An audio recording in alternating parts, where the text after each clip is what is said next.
상황 아니겠습니까? 근데 청와대는요, 이 유독 일본에만 강력 대응한다는 이런 그 지적에 대해서 일본의 과도하고 불합리한 조치에 절제된 방식으로 상응 조치한 것이라 이렇게 반박을 했는데요. 또한 이 중국 감싸기라는 어떤 비판도 있는데 여기에 대해서는 청와대는 사실이 아니다 이렇게 얘기했어요.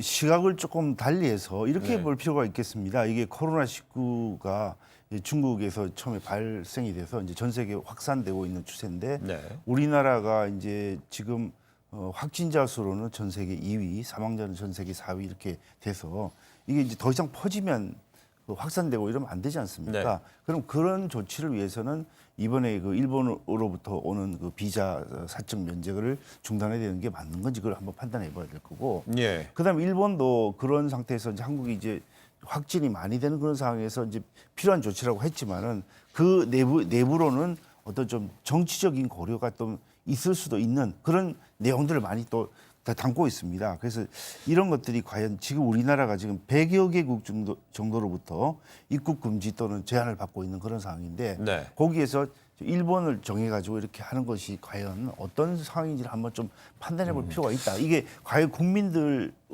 이 코로나19 확산을 막고 더 이상 이제 이 사태를 빠른 시일 내에 좀 종식시키는 그런 면하고는 어떻게 부합하는 것인지 한번 좀 생각을 해봐야 된다. 그런 입장에서 말씀을 드리겠습니다. 근데 오히려 저는 그 우리 정부의 조치가 저는 적절했다고 보는 게 이제 청와대의 설명에 따른 비자 문제는 상호주의니까 거기서 그러니까 이거를 막으면 우리도 막을 수밖에 없다라는 점은 저는 충분히 그러니까 그 공감을 할 거라고 보고요.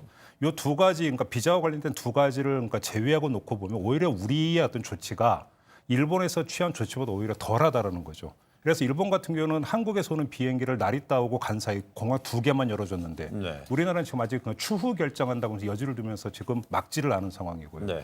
그다음에 그 한국을 거쳐오는 사람들한테는 14일간 2주간 격리를 하겠다라고 하는 건데 우리 같은 경우는 중국에서 들어오는 사람에 대한 어떤 특별 입국 절차에 준해서만 지금 하겠다라는 거니까 오히려 일본한테 과한 조치를 하고 있는 게 아니라 오히려 일본보다 조금은 더 그 유한 조치를 하고 있는 건데요. 예. 일본 현지 이야기를 들어보니까 오히려 그게 잘했다라는 평가가 현지에서 나와요. 왜 그러냐면 아베 내각이 정말로 이것이 단순히 방역을 위한 게 아니라 자신의 정치적 공경을 어떤 그 탈피하기 위해서 한국으로 이거를 그러니까 시선을 돌리기 위해서라고 한다면 아베가 정말 원했던 것은 뭐냐면 한국의 과잉 강경 조치. 네. 그렇게 되면 결국 일본 내에서 뭐 혐한이라고 해야 될지 반한이라고 해야 될지 이거를 다시 자극해 들어가면서 자신의 정치적 탈출구로 삼으려고 하는 정서적 호소가 가능한데 우리가 일본보다 더 오버하는 과한 조치를 취하지 않음으로써 아베 그 내각에 그런 여지를 주지 않았다. 네. 그런 점에서 오히려 현명한 조치다. 이런 식으로 일본 현지에서 이런 평가가 나오더라고요.